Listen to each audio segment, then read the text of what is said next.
जय गुरुदेव, जय महाकाली। आप सभी साधकों का जय महाकाली ज्योतिष केंद्र के आपके अपने इस चैनल पर स्वागत है। एक विशेष साधना, परिसाधना, इससे पहले भी हालांकि हमने दी है परिसाधना, लेकिन उसको कुछ नए विधान के साथ आज आपको दे देते हैं।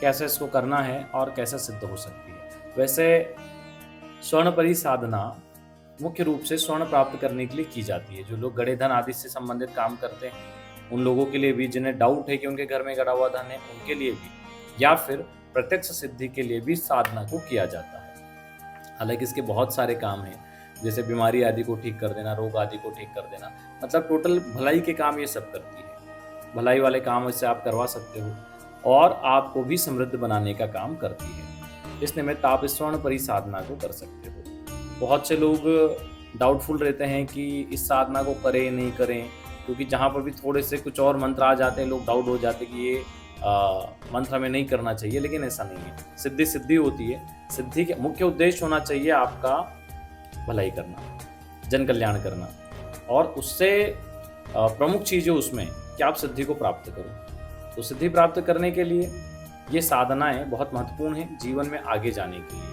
इन साधनाओं के माध्यम से आप दूसरी बड़ी साधनाओं को सिद्ध कर सकते हो। एक साधना सिद्ध होती है तो आपको अनेक साधनाएं सिद्धि करने में आपका सहयोग करती है। एक हमने बहुत पहले भी वीडियो में एक चीज़ बताई थी कि एक दिल्ली के गुरु भाई थे, उन्होंने उर्वशी अप्सरा को सिद्ध किया था। ये बहुत समय पहले की बात नहीं है, लेकिन हो गया उस चीज़ को समय। तो उन्होंने अप्सरा को सिद्ध कर लिया। काफ़ी दयनीय स्थिति थी, लेकिन 1 वर्ष लगा लगातार अनुष्ठान किए और उन्होंने इसको सिद्ध कर लिया। एकांतिक अनुष्ठान थे। सिद्ध करने के बाद उसके माध्यम से वो, उनका परिवार पूर्ण रूप से संपन्न हो गए। उन्होंने अपने परिवार की सारी व्यवस्थाएं की, सबको बिजनेस सेटअप कर दिया, सब कुछ कर दिया। उसके बाद उन्होंने अप्सरा को कहा कि आप मुझे प्रणव मंत्र की दीक्षा दो। और प्रणव मंत्र की, ये हमारे एक वरिष्ठ गुरु भाई थे जिन्होंने ये कहानी सुनाई थी हमें।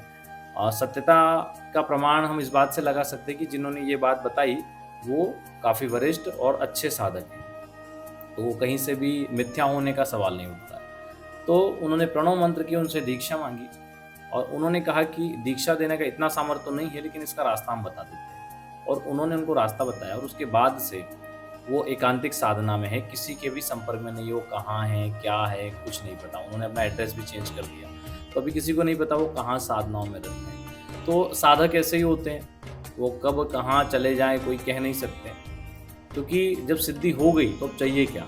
वो जंगल में भी बैठेंगे, उन्हें भोजन से लगा के, गद्दे से लगा के, सोने उठने बैठने की सारी सुविधा तो अप्सरा करके ही देगी, सिद्धि है। तो इसी प्रकार कोई भी सिद्धि छोटी नहीं होती है। जिन लोगों को लगता है कि भूत प्रेत जल्दी सिद्ध हो जाएंगे, ये ऐसा कुछ नहीं है। सब में समय और मेहनत वही लगती है। बस आपके भाग्य में कौन सी सिद्धि हो सकती है ये देखना बड़ा महत्वपूर्ण है। इसीलिए कुंडली को देखा जाता है। इष्ट देवी देवता कौन है, कौन सी साधनाएं पहले करें, कौन सी बाद में करें, ये समझना बहुत जरूरी होता है। ठीक है, तो इस साधना को करके भी आप उच्च स्तर पर जा सकते हैं। सबसे पहले इसका मंत्र नोट कर लो, क्योंकि कई बार हम भूल जाते हैं मंत्र देना। आपकी स्क्रीन पर इसका मंत्र है।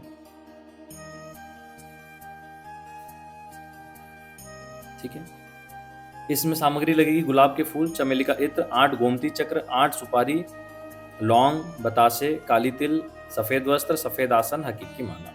ये साधना 41 दिन की, 41 दिन तक कंटिन्यू मंत्र जप होता है। साधना कक्ष एकांत हो, जहाँ किसी अन्य व्यक्ति का प्रवेश नहीं होना चाहिए, वो निषिद्ध हो। ठीक है, अन्य कोई व्यक्ति उसमें प्रवेश नहीं करेगा। शुक्ल पक्ष के शुक्रवार को उपवास रखें और सूर्यास्त के बाद खीर ग्रहण करें, मतलब खीर ही खाना उस दिन।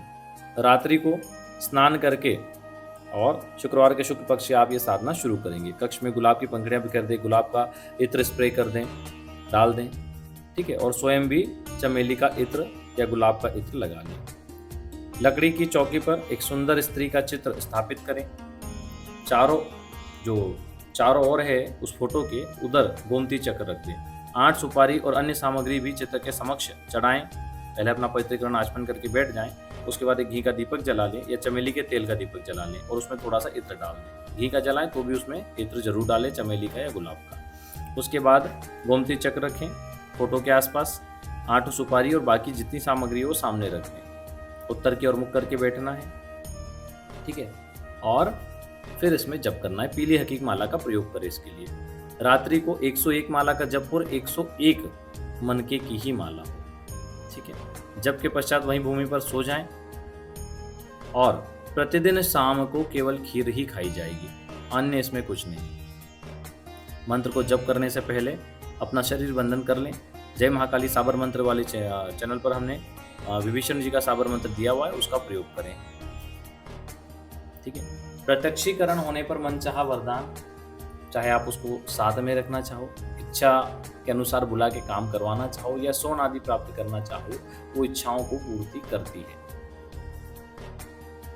बस साधना में दिक्कतें यही होती है कि आप लोग नियम तोड़ देते हो, गुस्सा आदि करना, ब्रह्मचर्य का पालन नहीं करना, जमीन आदि पे नहीं सोना, भोजन में गड़बड़ कर देना, जब खीर खाना है तो खीर भी लो। कठिन तपस्या इसी को तो बोलते हैं, तभी तो सिद्धियां होती है। सिद्धि भी तो देखती है कि मैं धारण करने वाला कितना प्रभावशाली है, ऐसे ही थोड़ी किसी के भी हाथ में चली जाएगी। तो इस प्रकार आप इस साधना को करके इसके लाभ उठा सकते हैं। चलिए आज के लिए इतना ही। कोई सवाल हो तो आप उसके लिए मैसेज कर दें, यहीं पर कर दें कमेंट में, तो हम उसका जवाब दे देंगे। चलिए आज के लिए इतना ही। पर्यावरण के प्रति सभी लोग सजग रहें, प्रतिवर्ष 5 पौधे लगाएं, जीवन में कम से कम 5 वर्ष में 25 पौधे लगाकर उनको बड़े करने का टारगेट रखें। पर्यावरण के लिए आप सभी का योगदान बहुत जरूरी है, नहीं तो आने वाला समय बहुत गंभीर है। इसलिए वो समय सुधरे और प्रकृति को लेवल करने में, बैलेंस करने में आपका भी योगदान है। इस निमित्त पेड़ पौधे जरूर लगाएं। चलिए आज के लिए इतना ही। जो लोग अपना कुंडली विश्लेषण और स्कैनिंग करवाना चाहते हैं, नीचे नंबर दिया गया है, उस पर संपर्क कर सकते हैं। जय गुरुदेव, जय महाकाली।